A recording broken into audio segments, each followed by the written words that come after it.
Hello everyone, সবাই কেমন আছো? তো আমার নতুন একটা ভিডিওতে তোমাদেরকে স্বাগত। তো ভিডিও থাম্বনেল দেখে তো বুঝেই গেছো যে এটা আমি কোথায় গিয়েছিলাম আর কি নিয়ে ভিডিওটা। তো চলো আজকের ভিডিওটা শুরু করা যাক। তো কিছুদিন আগে চলে গেছিলাম মায়াপুরে। আমি, আমার ভাই, আমার ভাইয়ের বউ পুচকু আর ও সবাই মিলে গিয়েছিলাম মায়াপুরে। তো জিয়াগঞ্জ থেকে প্রথমে আমরা গিয়েছিলাম কৃষ্ণনগর অবধি। তারপর কৃষ্ণনগর থেকে আমরা টোটোতে করে গেছিলাম ভুলের ঘাট। তারপর ঘাট পার হয়ে আমরা ওখান থেকে জাস্ট বেশিক্ষণের রাস্তা না, 2-3 মিনিটের রাস্তা মায়াপুর মন্দিরে। তো আমরা প্রথমে গিয়ে একটা জায়গায় বসেছিলাম যাতে ওরা দুজনে গিয়ে একটু রুম টুমগুলো দেখে আসতে পারে যে কোন হোটেলটা নিলে ভালো হবে, কারণ আমাদের সঙ্গে তো পুচকু ছিল।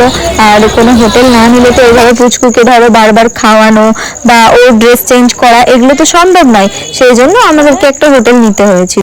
আমরা যে সময় গিয়েছিলাম সেই সময় ছিল প্রচন্ড রকমের গরম, আর আমরা যদি আগে বুঝতে পারতাম যে ওখানে গিয়ে এত অসুবিধা হবে তাহলে আমরা আর কিছুদিন থেমে যেতাম বা এর আগে যেতাম। কিন্তু আমাদের না প্ল্যানও হচ্ছিল প্রায় 6 মাস থেকে যাবো, কিন্তু বারবারই প্ল্যানটা ভেস্তে যাচ্ছিল। তো এবার ফাইনালি যখন হয়ে গেল তখন ভাবলাম যে না, এবার যতই গরম থাকুক না কেন যাবো। কিন্তু ওখানে গিয়ে দেখলাম ওখানে বিভৎস রকমের গরম। আর আমরা যেহেতু মানে আমাদের যেহেতু সারাদিন ঘোরারই প্ল্যান আর এত রোদ, আর তারপরে মায়াপুরে যাব আর গোপী ড্রেস পরবো না, এটা তো হতে পারে না, তাই না? তো ওখানে গিয়ে ওই গোপী ড্রেসও পরেছিলাম। আর সেটা পরার পর তো আমাদেরকে কি বলবো যে রোদের মধ্যে কি রকম গরম লাগছিল। কিন্তু তাও বলে একটা জায়গায় ঘুরতে গিয়েছি, সেখানে কি একটু সাজুগুজু না করলে হয়, তাই না? আমরা যেহেতু খুব ভোরে বেরিয়েছিলাম সেই জন্য কিন্তু আমাদের খাওয়া দাওয়াটা করা হয়নি। সেজন্য ট্রেন থেকে নেমে ঘাট পার হয়ে এসে আগে আমরা খাওয়া দাওয়া করে নিয়েছিলাম। নিরামিষই খেয়েছিলাম আমরা, যেহেতু মন্দিরে যাব। তো খাওয়া দাওয়া হয়ে যাওয়ার পর ওরা গিয়ে একটা হোটেল দেখে এসেছিল, মানে 4-5টা ঘুরে এসে একটা হোটেল ঠিক করেছিল যে হ্যাঁ এই হোটেলটা ভালো হবে। তো সেটাই ওরা দেখে এসেছিল। তো আমরা সেই হোটেলে উঠবো। তো হোটেলটার নাম ছিল নিউ হোটেল মায়াপুর। তো ওই হোটেলের যদি তোমরা কন্ট্যাক্ট নাম্বার চাও তাহলে সেটাও আমি দিয়ে দেবো। আর সস্তার মধ্যে হোটেলটা বেশ ভালোই ছিল, কিন্তু রুমগুলো খুব ছোট ছিল। মানে আমরা ভেবেছিলাম যে একসঙ্গেই থাকবো, কিন্তু রুমগুলো এত ছোট ছিল যে বাচ্চা নিয়ে থাকা সম্ভব নয়। সেই জন্য আমরা নিয়ে নিয়েছিলাম 2টো রুম। তো এই দেখো পুচকি তো এসে এসে বিছানায় একদম বসে পড়েছে, কারণ ও হচ্ছে ট্রেনে এতটা ট্রাভেল করেছে তো প্রায় 2.5 ঘন্টা।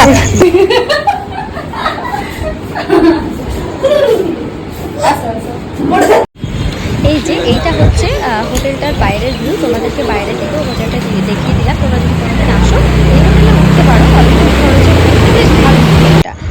খুব সুন্দর আমরা একটা জায়গাতে রুম পেয়েছি, আর বাইরের ভিউটাও খুব সুন্দর। এখান থেকে দারুণ সুন্দর জায়গায় আমরা রুম পেয়েছি। তাহলে এবার রুমের ভেতরে যাই, যেটা বলে দেখাই ওরা কি করছে।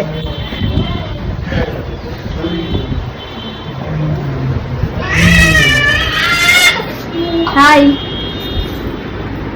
বাবু, হাই। অতটা জার্নি করে এসেছিলাম তো সেই জন্য একটুখানি রেস্ট নিয়ে নিয়েছিলাম। আর আমাদের বাবুটাও ঘুমিয়ে পড়েছিল, সেই জন্য একটু রেস্ট নিয়ে তারপরে একদম স্নান টান সেরে একদম গোপী ড্রেস পরে রেডি হয়ে বেরিয়ে গেছিলাম মন্দিরের উদ্দেশ্যে। আমাদের খাবার যে কুপনটা সেটা আমরা আগেই কেটে নিয়েছিলাম, কারণ ওখানে প্রায় 11টা-12টার মধ্যে কুপনটা কেটে নিতে হয়, নইলে কিন্তু দুপুরে খাবার পাওয়া যায় না। আর আমাদেরকে বলেছিল 2:30টার মধ্যে যেতে হবে, কিন্তু আমাদের একটু দেরি হয়ে গেছিলো, যেহেতু পুচকুটা ঘুমিয়েছিল। ওকে তুলে ওকে রেডি করে তারপর আমরা রেডি হয়ে গিয়েছিলাম।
এবার আমরা রেডি হয়ে চলে গেছিলাম গদা ভবনের ভিতরে, কারণ যেটা প্রসাদের কুপন দেওয়া হয়েছিল প্রসাদটা কিন্তু গদা ভবনের ভেতরেই খাওয়ানো হয়। তো আগে একবার গিয়েছিলাম তখন কিন্তু ওনারা নিজেরাই এসে প্রসাদ দিয়েছিলেন, কিন্তু এইবার নিজেদেরকে গিয়ে নিয়ে প্রসাদ নিতে হলো এবং তারপরে হচ্ছে কি যে থালাটা অন্য একটা জায়গায় গিয়ে রেখে আসতে হলো।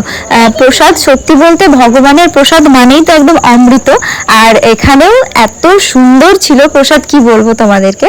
তো খাওয়া দাওয়া হয়ে যাওয়ার পরে আমরা দেখলাম যে একটা জায়গায় একজন উনি বসে আছেন এবং উনি বলছেন যে আমরা ওনাকে যে কোনো কোয়েশ্চেন করতে পারি, উনি সেটার উত্তর দেবেন। তো আমাদেরকে একটা খাতা পেন দেওয়া হয়েছিল যে আমাদের কাছে কোনো কোয়েশ্চেন থাকলে আমরা লিখতে পারি, কিন্তু আমরা কোনো কোয়েশ্চেন করিনি।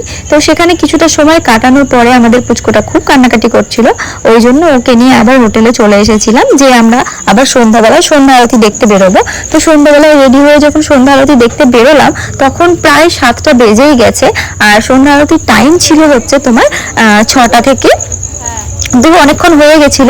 তো এবার যেহেতু মন্দিরের ভেতরে ফোন অ্যালাউ নেই সেই জন্য সেই ভিডিওটা তো আমরা করতে পারিনি, ফোনটা বাইরে জমা রাখতে হয়েছিল, জমা রেখে আমরা ভেতরে গিয়েছিলাম। আর ভেতরে এতটাই ভিড় ছিল যে আমরা বেশিক্ষণ দাঁড়াতেও পারিনি, কারণ ওই আরতির জন্য বিকেল 5টা থেকে লাইন দিতে হয়, যেটা আমরা দিতে পারিনি, সবচেয়ে শেষে গিয়ে ঢুকেছিলাম।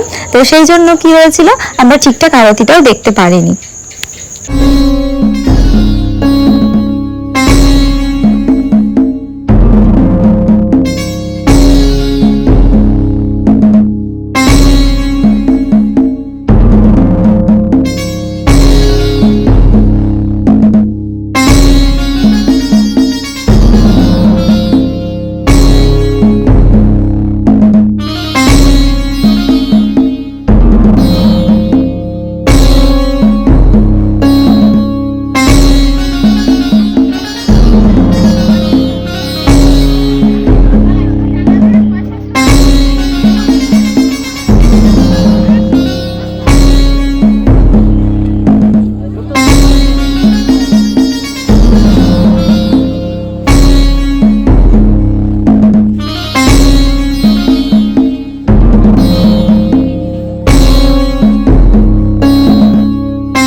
তারপর ওখান থেকে আমরা চলে এসেছিলাম হোটেলে খাবার নিতে, কারণ আমরা যে হোটেলে থাকছিলাম সেই হোটেলে আমাদের টাইমিং ছিল যে রাত 10টার মধ্যে হোটেলে ঢুকতে হবে, নাহলে ওরা শাটার নামিয়ে দেবে, মানে বন্ধ করে দেবে।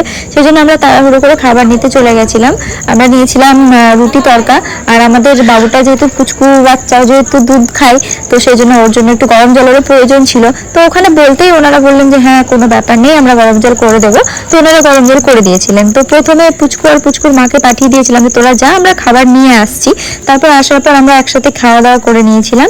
আর আমি পুচকুর মা আর পুচকু একটা রুমে ছিলাম, আর ও একটা রুমে ছিল, যেহেতু আমি আর পুচকুর মা ছাড়া পুচকুটা থাকতে পারবে না সেই কারণে।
অনেক সকাল সকালই হোটেল ছেড়ে দিতে হয়েছিল, আমাদের চেক আউট টাইম অনেক সকাল সকাল ছিল।